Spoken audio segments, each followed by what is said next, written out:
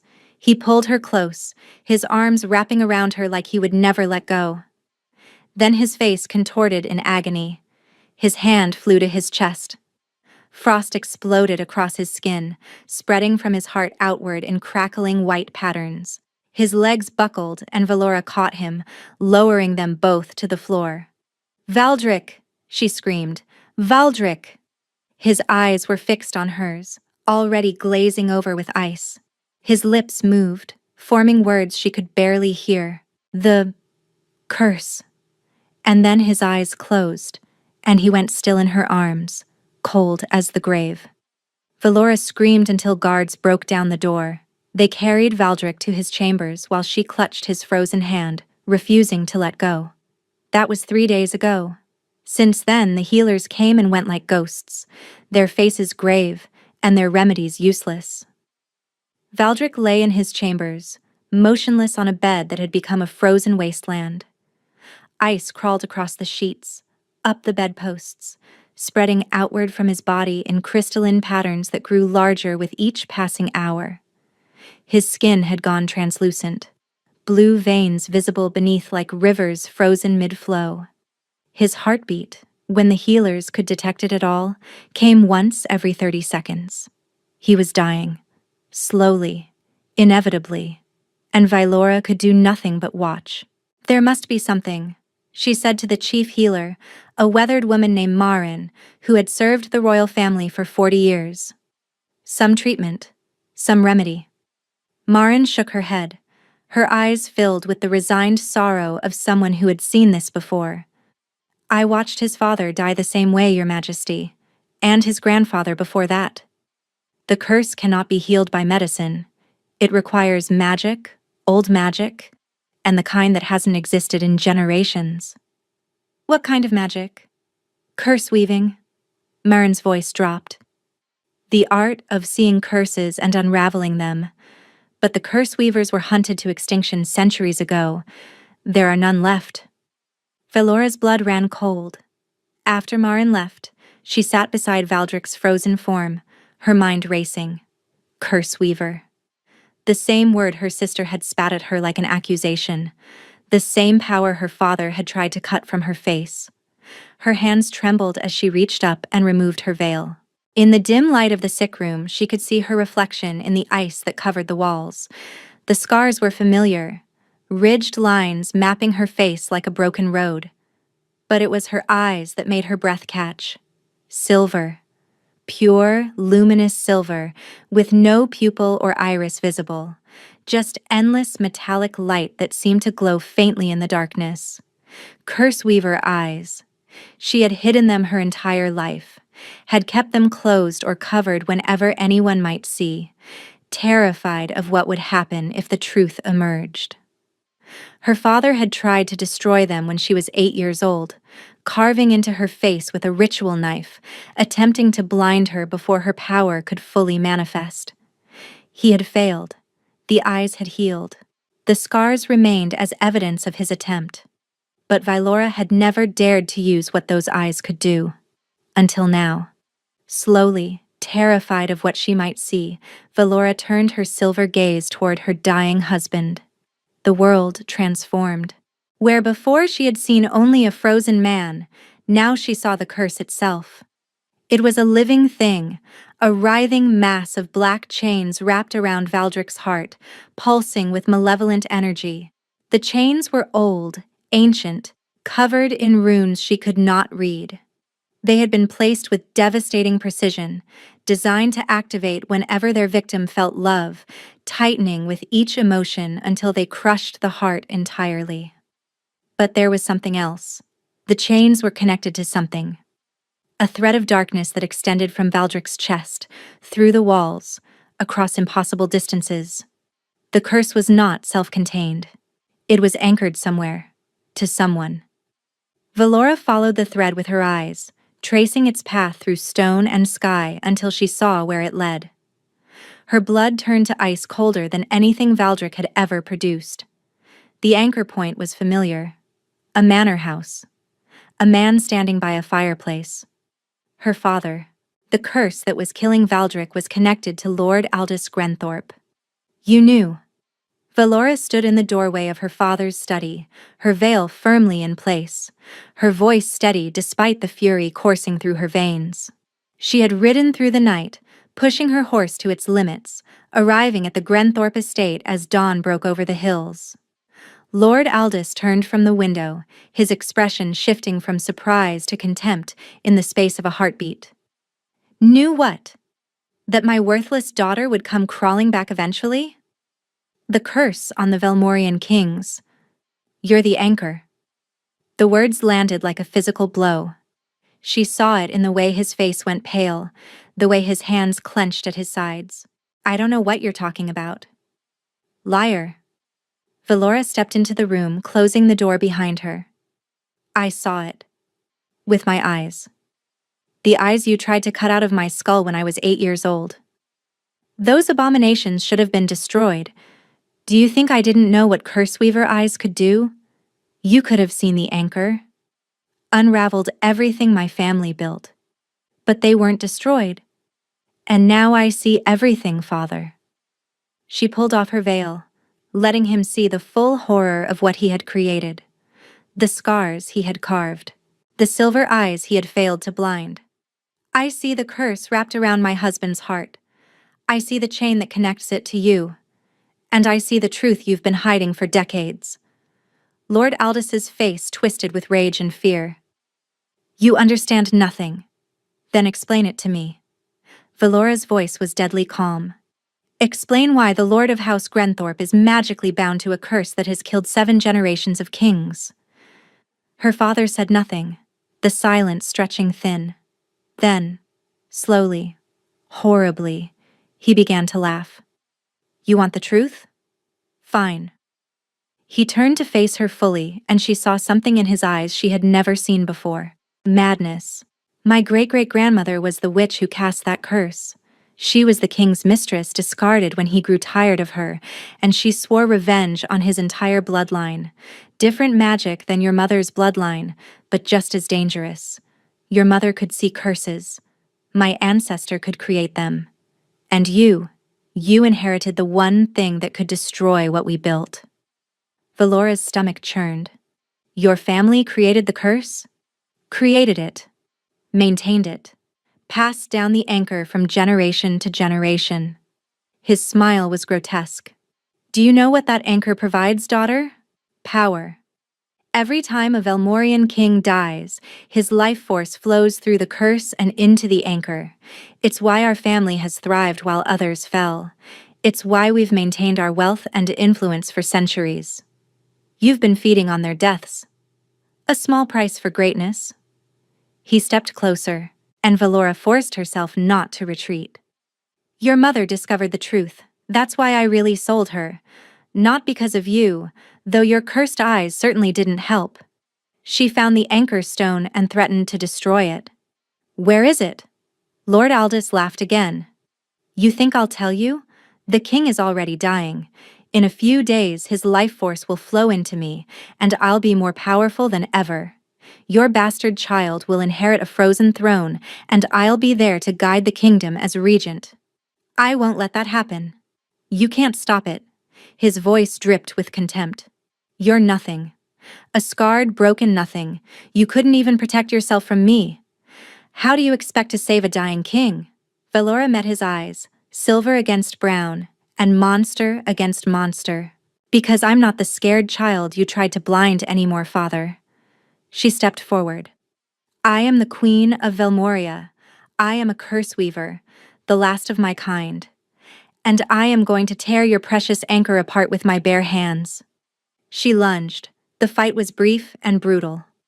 Lord Aldous was stronger than he looked, enhanced by centuries of stolen life force, but Valora had something he didn't. Desperation. Love. The burning need to save the man who had given her everything she never dared to hope for. She fought like a woman possessed, using every dirty trick she had learned in years of surviving his abuse. When he grabbed her throat, she drove her knee into his groin. When he tried to pin her down, she bit his hand until she tasted blood. And when he reached for the knife at his belt, the same knife he had used to carve her face, she slammed her forehead into his nose with a crack that echoed through the study. He collapsed, blood streaming down his face, too dazed to stop her as she tore through the room, searching for the anchor. She found it hidden behind a false panel in the wall, a stone, small enough to fit in her palm, black as void, pulsing with the same dark energy she had seen wrapped around Valdrick's heart. When she touched it, she felt the screams of 7 dead kings, their life force trapped within, feeding a curse that should have ended generations ago. "Don't," her father groaned from the floor. "If you destroy that, you destroy our family's legacy. Everything we've built. Your legacy is death." Valora closed her silver eyes, focusing on the stone with her curse weaver sight. "And I am ending it." She could see the curse's structure now, the intricate web of dark magic that connected the anchor to the Velmorian bloodline. It was complex, ancient, designed to be unbreakable. But nothing was truly unbreakable. Not to eyes that could see the threads of fate itself. Valora reached into the curse with her mind. Not physically, but spiritually. Her consciousness diving into the darkness like a swimmer plunging into black water. She found the first knot, the core binding that held everything together, and she began to pull. Pain exploded through her skull. The curse fought back, lashing at her consciousness with barbed tendrils of malevolent energy. She felt it trying to corrupt her, to turn her curse weaver power against her, to add her to the collection of souls trapped within the stone. But she held on. She thought of Valdrick, his cold hands gentle on her scarred face, his voice in the darkness, asking permission before every touch. The way he had looked at her when she told him about the baby, joy and terror mingled in those frost-colored eyes. She thought of their child, growing inside her, innocent of all this horror. She thought of the life they could have together, if only she could break this chain, and she pulled harder. The first knot unraveled, then the second, then the third. The curse screamed around her, a sound that existed only in her mind but threatened to shatter her sanity. Her nose began to bleed. Her silver eyes blazed with light that spilled from beneath her closed lids, illuminating the entire room. Behind her, she heard her father sobbing. "Stop! You'll kill us both! You'll—" She didn't stop. One by one, she unraveled the knots that had held the curse together for 7 generations. She freed the trapped souls of dead kings, feeling them rush past her like cold wind, finally released from their prison. She followed the dark thread back to its source, to the original hatred that had birthed this monstrosity, and she severed it with a thought as sharp as any blade. The anchor stone shattered in her hands. Valora woke to warmth. She was lying on something soft, surrounded by familiar scents, her chambers, her bed, home, but she was not alone. A hand held hers, and that hand was warm, not cold. Warm, like a living man's hand should be. Her eyes flew open. Valdrick sat beside her bed, his color restored, his eyes bright with tears. Behind him, morning sunlight streamed through the windows, painting everything in shades of gold. "You're alive," she breathed. "Thanks to you." His voice broke with emotion. "Valora, what you did. The healers said you nearly died. Your heart stopped twice on the journey back. If the guards hadn't found you when they did. But I didn't die." She reached up to touch his face, marveling at the warmth beneath her fingers. "And neither did you. The curse. Gone." He pressed his cheek into her palm. I felt it break. Felt the cold recede for the first time in my entire life. I thought I was dying, and then suddenly I was more alive than I had ever been. Tears spilled down Valora's cheeks. "And the baby?" "The healers say the baby is perfect. Strong heartbeat. Growing well." He laughed, a sound of pure, unburdened joy. "Our child will never know the curse. None of my descendants will ever suffer as my family has suffered. Because of you. Because of us." Valora struggled to sit up, and Valdric helped her, his hands steady and warm. "Where is my father?"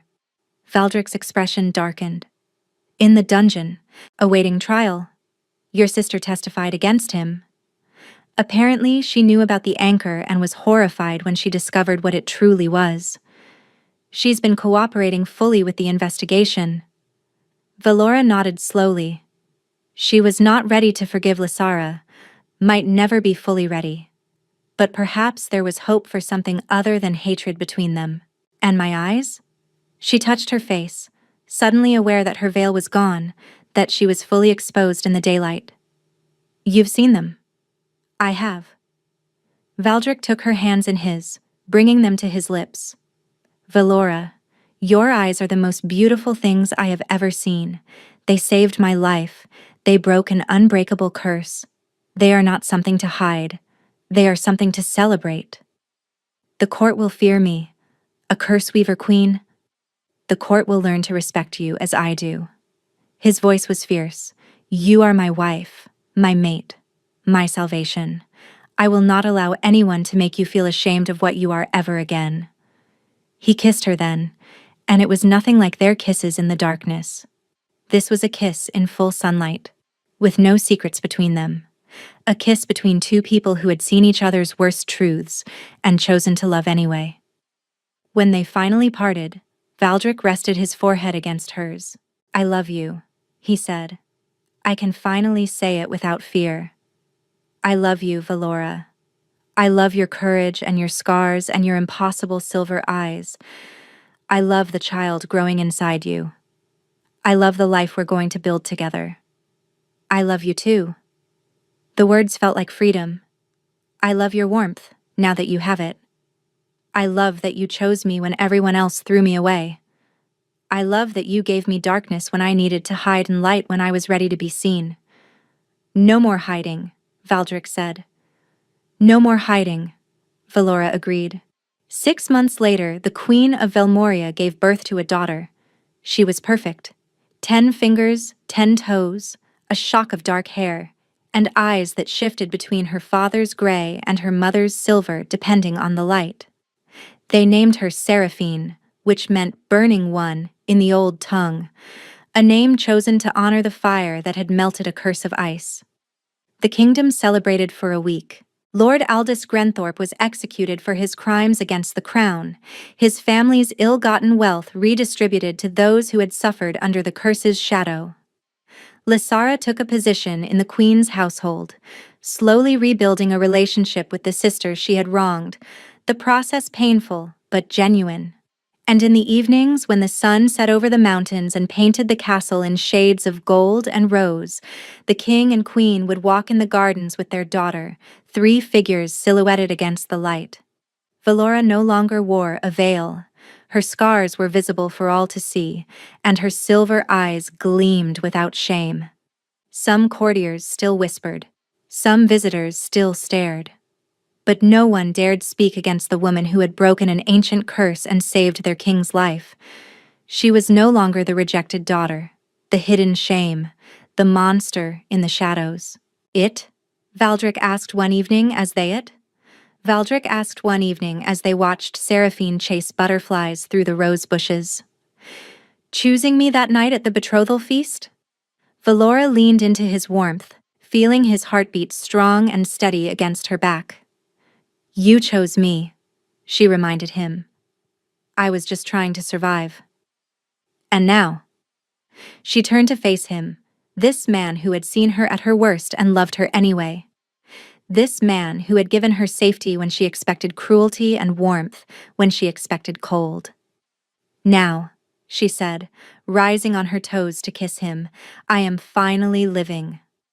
Valdric smiled, pulling her close, and together they watched their daughter dance in the fading light. They had both been broken, both been hiding, both been certain that love was something meant for other people, better people, people without scars and curses and terrible secrets. But love had found them anyway, and it had set them free.